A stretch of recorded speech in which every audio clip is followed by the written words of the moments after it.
Assalamualaikum, bertemu lagi dengan Ustazah Sinta. Kita akan mempelajari tentang siklus air. Nah, kemarin kalian sudah melihat videonya. Sekarang Ustazah akan perjelas sedikit lagi ya.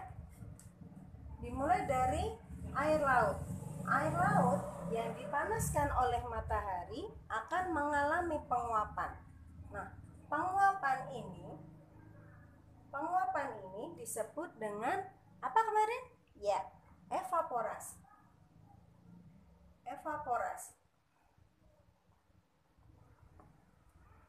Dari evaporasi ini, maka titik-titik air akan berkumpul menjadi awan.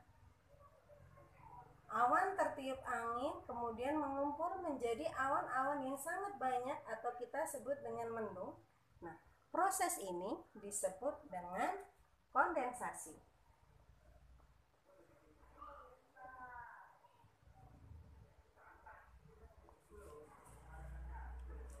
Karena awan yang sudah sangat menumpuk, titik-titik airnya sudah sangat berat, kemudian dipanasi oleh matahari, maka akan terjadi turun hujan.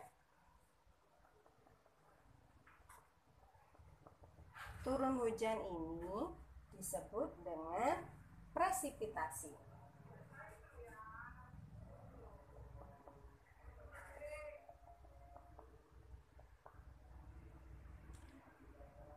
Nah, dari proses ini, dari jaraknya bisa dibagi menjadi 3, yaitu siklus air pendek, siklus air sedang atau medium, dan siklus air panjang.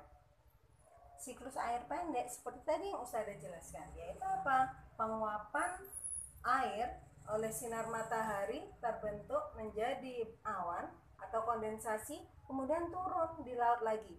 Itu yang disebut dengan siklus pendek.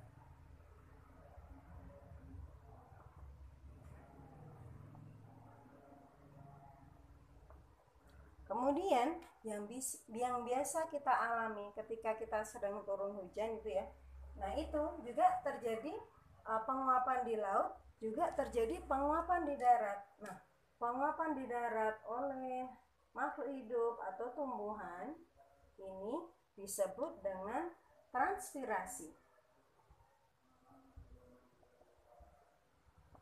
Transpirasi ini juga lama-kelamaan akan membentuk menjadi awan.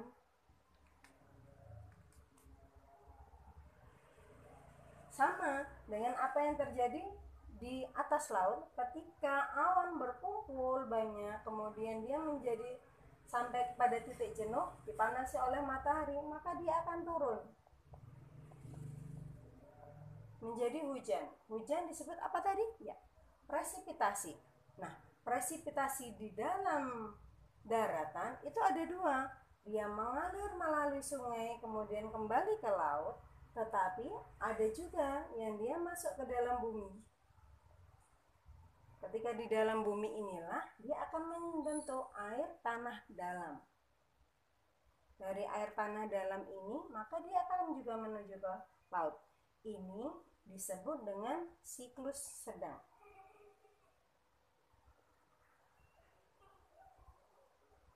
Nah, kemudian yang ketiga, tadi ada siklus pendek, ada siklus sedang, dan yang ketiga adalah siklus panjang. Kenapa disebut dengan siklus panjang? Karena awan ini tertiup sampai ke atas gunung. Gunung ini gunung yang sangat tinggi, seperti Puncak Jayawijaya. Maka apa? Di dalam gunung yang sangat tinggi, maka titik-titik air ini akan mengkristal.